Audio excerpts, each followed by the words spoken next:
Welcome back, everybody, to another episode of the Inner Health Project. I'm Chris Angel, your co-host, here with your host, Hannah Getty. Hannah, it's episode 4 already. Yeah, this is awesome. Yeah, I feel like we're flying right through them. So, Last time we talked, in episode 3, we talked about pain and how the sort of pain as a feedback mechanism, et cetera. And actually, we kind of moved the conversation into being open to what it's telling us. And I think episode 4 here, we're talking about self-care and having self-care be impactful. Walk me through that. What do we mean by self-care specifically? And let's start there. So when I think of self-care, it's about putting time for yourself to de-stress, to relax, just reflect on your day or what's going on in your life at the time. It's kind of bringing that balance back to your life, because we get busy with our commitments with family and with work and whatever else we're doing.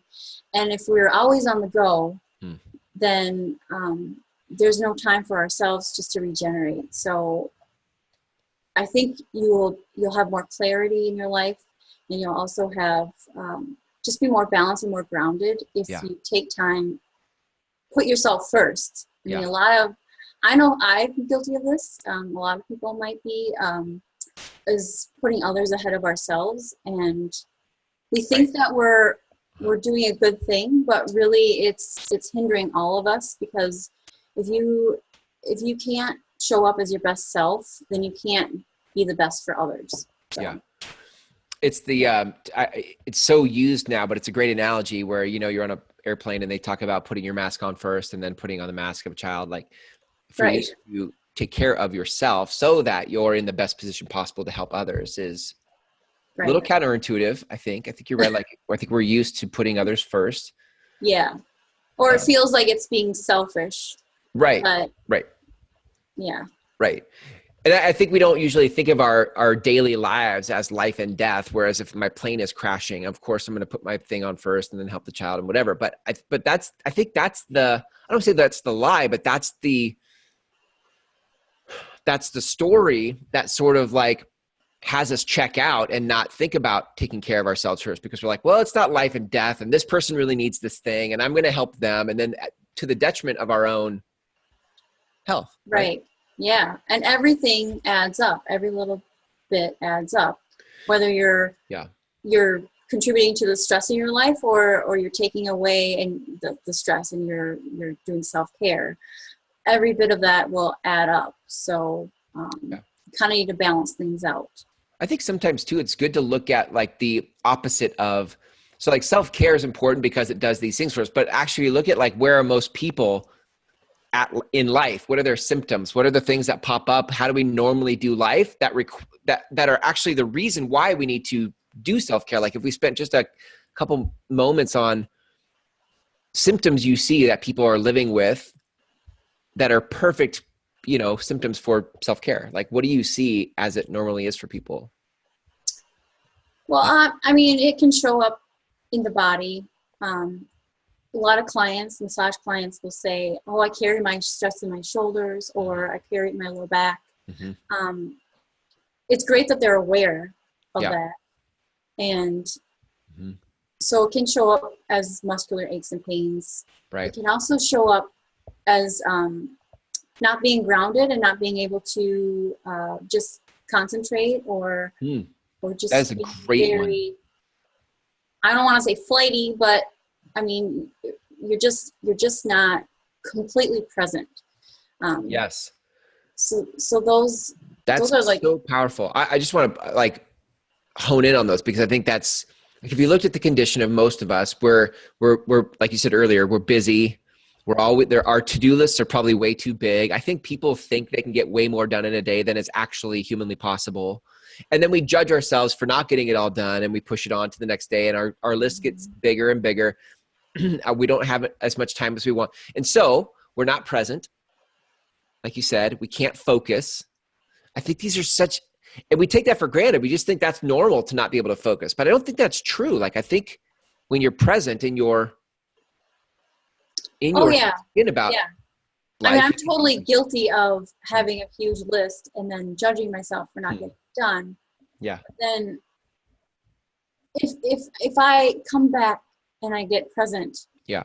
and I realize, well, you did so much already. Like just realizing what you are doing and being present in the moment. Yeah. That feels really good. I think it's I do think it's in human nature to, I think we talked about this last time, but expand, to grow. And it's very easy to see in life where I want to go.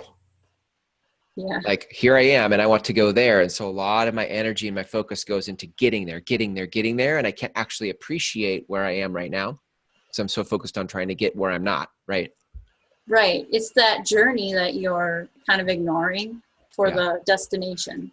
I do it all the time. I do it all the time. You said that thing just now. You're like, if I can just be happy or grateful for where I am. And I could feel like in my solar plexus, just a deep breath came in and I was just like, wow, yeah, I don't do that often. Yeah. So good. So what are some criteria? Let's go to the first point is really why is self-care important? So I think we've kind of covered that, but what is the criteria for self-care? So you want to set up a space that you can really be able to relax in. You can reflect on things, be able to process what's going on. I mean, you don't have to be alone. You could be, in a yoga class or taking a walk with other people. But just the intention of the place that you're in is about self-care and going deeper within and not getting pulled into other people's conversations or drama, and just more reflecting on your inner self. And then setting your intention. Yeah. What do you want to accomplish during this walk or this class? And that can change from day to day. Can the space be, I think we think of space as a physical space, like this room, this chair, but can it also be like a mental space? Like if I know that I have a journal and I can take my journal anywhere, the minute I open my journal, I've created a space. I've set a space to. Oh yeah, definitely. Yeah. Yeah. Let's broaden it, the space in your mind or your mindset. Let's put it that way. So yeah. Because I love the idea of being able to have space. I think sometimes there are certain rooms or places we go, like my daughter and I were just talking about how much we love water. And when we can see like a river or an ocean, we're inland, so we don't have an ocean. So without having to go to an ocean, I could set a space with something like a journal. And in that moment, no matter where I am, the world could stop around me and I could be present too. Right. And go to your happy place. My happy place. Exactly. Yeah. Right. I love that. Yeah. Love that. Is there anything else about criteria or setting up a space for self-care? Sometimes when I'm doing like a repetitive motion, like even washing the dishes, it kind of puts me in this trance mood, really present state. I don't know what it is. It's kind of the simple tasks I find. Yeah. Even cutting the grass. It allows me to, it kind of keeps my body busy, but then it allows me and my mind to kind of reflect and process things. So I like that. You don't have to, go to a yoga class to even meditate. You can do it while you're doing the dishes. It actually, I like that because it makes me think of not just the criteria for it, but then once I have the criteria, the fruit of it, like, right. Like for example, you have a space of self-care when ... And then you fill in the blank with like, time flies by, like you tell me. Well, you're able to relax. You're focused. You're present. I think that being present is a huge thing. And you have an intention behind it. You're getting that sense of peace out of it. Yeah. So, I like that. I love it. Yeah. So let's move on to the third point, which is your breath. How do we talk, like, what is the purpose or the role of your breath in self-care? Well, I mean, your breath can bring you to the present moment at any time. And if a lot of times we breathe from our chest, so it's very shallow all the time. Yep. and that doesn't allow us to expand the abdomen and really expand the lungs, so we get a really deep breath.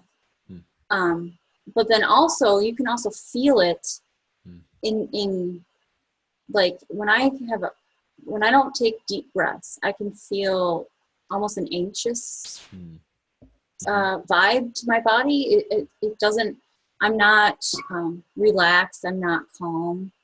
So sometimes even if I'm feeling anxious or flustered, I will just focus on my breath and even put my hand on my abdomen and focus on expanding that first and then letting it roll up into my chest. And that really allows your body to calm down, allows the diaphragm to expand to its fullest. And the diaphragm is a muscle, so you have to work on it. I mean, if you've been breathing with your chest for a long time, you know, you're just gonna have to exercise your diaphragm a little bit. But that's gonna allow your body to really calm down and bring in oxygen, and we all need that. But you can do this anytime, anywhere. So if you need to just do a little bit of self-care before, say, a presentation or something, you know, just focus on your breath, calm yourself down, become present, and you've got it. I could think of people who are coming home from a work day and trying to re-enter into the family and having something as simple as a couple deep breaths from your diaphragm, from your stomach, and just letting that make you present. I'm doing it right now that you said it. And I'm like, I should breathe through like, oh, that's very relaxing. Yeah. I could also see, like, if I breathe from my chest all the time, I'm aware of that now.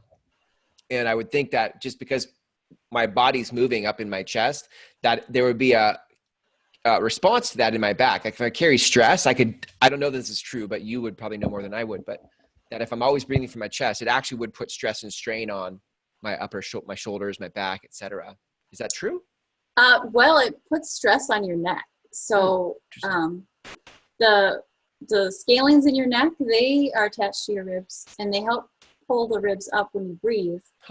But if they're doing more work than they should, that's going to create really tight muscles. I love it. And it can cause pain in the shoulders, in the arms, tingling, weakness in the arms and hands. So your breath is very important, and it can cause a cascading effect throughout your body too.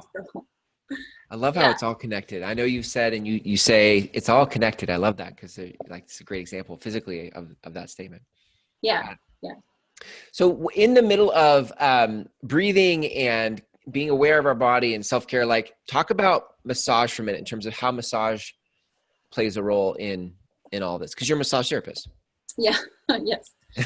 So in massage, we can set up an actual space, but also the intentional space to create a place for you to become more relaxed, more aware, just allowing things to go.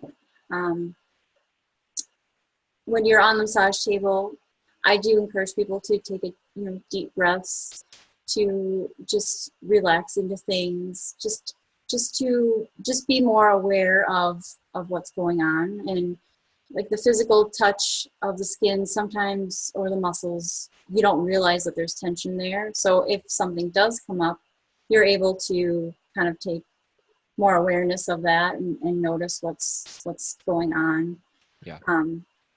So it's just your intention behind how do you want to use massage as a tool for your own self-care.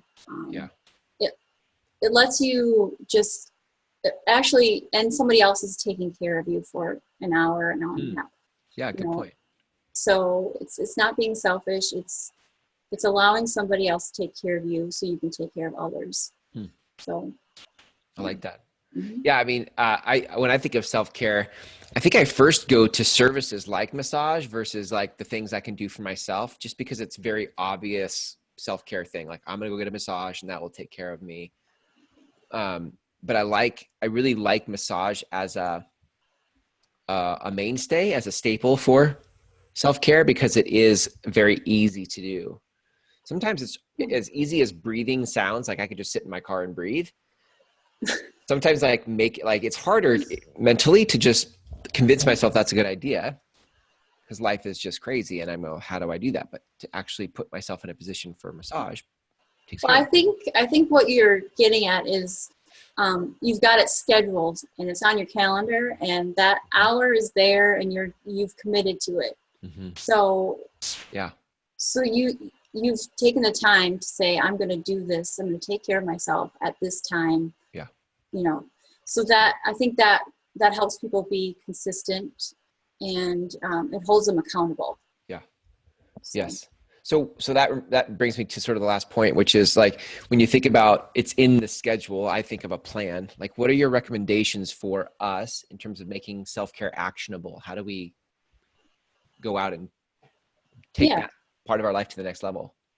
So let's make a plan. Like if you feel like you need to add some more self-care, whatever you want to set up, like an activity, like walking or journaling, or however you feel that's going to benefit you the most, write that down. Let's write that down. And then write down your intention for what you want that activity to help you with. And it can be different each time, but I think when you write things down, it gets out of your head and you can see it, and it helps things become more concrete and tangible. And then plan the frequency. Say I'm gonna sit and breathe for deep breathing for 10 minutes 3 times a week, and commit to that, and write that down. Write that statement down. And then now you can see it, and you're going to be committed to it, and then follow through and actually do the work and tweak things if you need to. Try different ways, try different activities, and then you'll kind of figure out what works best for you. We're not in the same state even. So, I'm not a client of yours, but my wife and I, we actually have a membership to a massage place. So we actually, like, every month we just know, like, we're going to go and get a massage. Like, it's in the calendar and we pay for it. So there's accountability because there's skin in the game. Like, it's something I've financially committed to. Mm-hmm. And it's funny, but it's that, like, that's in place, that the money's in place actually has me show up. If it wasn't in place, then it would be like, and I like that it's actually on an auto bill, because I don't have to decide it. It's just already and always there. Right. Yeah. I would imagine that you do that, right? Like, you'll have people who come see you on a monthly basis, or sometimes a weekly basis, right? It's the frequency is different for each person. Some people come every 3 weeks, some people once a month, others like to come every other week. I mean, it's their own tailored self-care plan that they've decided, well, I feel like I need to come in this often. And the frequency, I don't think the frequency is as important as being consistent about it and following through and actually doing it. I like the idea. Maybe you already do this. Do you do some kind of a consultation or a self-care plan with people, including massage, but also consulting them on other things they can do in taking care of their inner health, their health? Yeah. So when somebody comes in for the first time, we'll kind of talk about what their goals are, what they want to accomplish during the massage session. And then as we progress, usually after the session, I'll give, like, my recommendation based on what they've told me on how often they should come back in, and how long of a session we could do. But we'll also dive into other things that they could do at home, or look into their lifestyle that might be affecting some pain they're having, or just what's going on, what's showing up for them mentally or emotionally. Just things that we can kind of look at together, and they're all just suggestions, and some work better for others than. I love that, Hannah. I've had a lot of massages. I'm 42. I've had a lot of massages in my adult life. And I've never had somebody work with me on a holistic after the appointment's over approach, right? Like it's always like, okay, come in, like what areas are hurting and let's go to work on those. And then we're done. And it's kind of like over. And then, this approach of being able to say like, look, there's a bigger thing happening in your life. You've come in to see me today for a massage and we'll take care of some of that.